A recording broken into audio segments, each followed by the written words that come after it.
my wife and I, were driving across America. We're going to a family reunion. And we wanted to get some breakfast. And at that point in my life, breakfast was a very important meal to me. At that point in your life? Yeah, I don't do breakfast anymore. Okay. Turns out breakfast is bullshit. You don't need it. It's a lie. But 2 years ago, Gray was real grumpy if he didn't get his breakfast. Okay.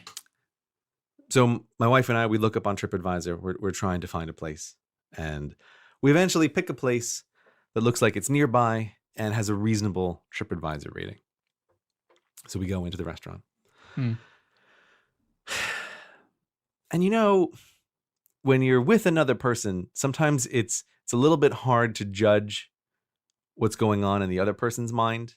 And you know how when you're traveling, you have a certain amount of you want to go along with things. Yeah. But I walked through the door of this restaurant and I just immediately thought, I don't know about this.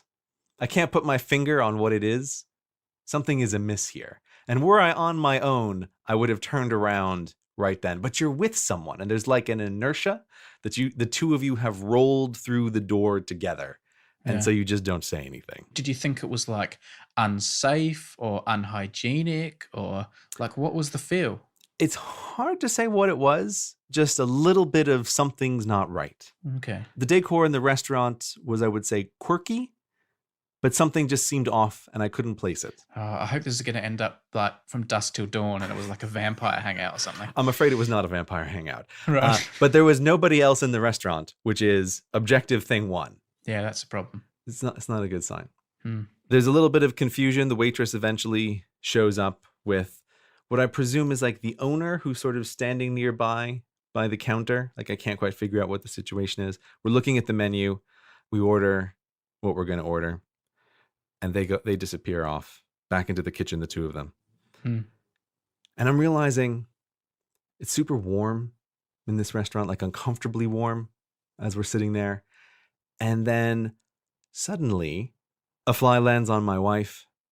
And then I notice there's some flies on the window. And all of a sudden, your senses just tune into it immediately. There's flies everywhere. There's a fly in her hair. There's flies in my hair. It's this is disgusting. What's going on in this restaurant? And then as I'm looking at my wife, she's looking at me and she's recognizing all the flies all of a sudden. And we're getting to that moment of uh-oh, what have we done? Yeah. And then we hear from the kitchen, the two people are arguing, and they're arguing about how the things that we just ordered were supposed to be made. There's some kind of great disagreement occurring in the kitchen. Yeah. And so my wife and I, we got up, I took her hand and I said, we're getting out of here. And we essentially just ran to the car and drove away.